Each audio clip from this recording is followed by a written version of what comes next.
At the beginning of the school year, each student is given a lock with a lock number on the back and a combination on the bottom. The way you open this is you look at the number 33, 14, 28. You spin the lock to the right a few times to clear it. Then you set this little notch to the number 33. Then you turn the opposite direction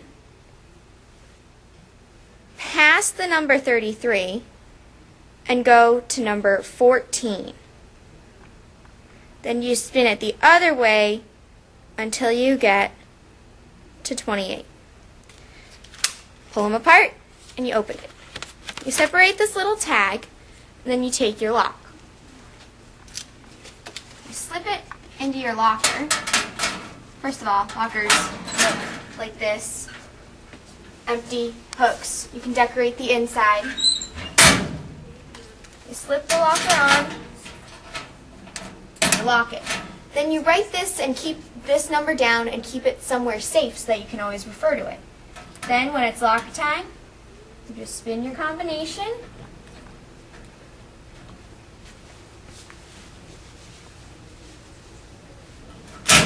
And you can open your locker.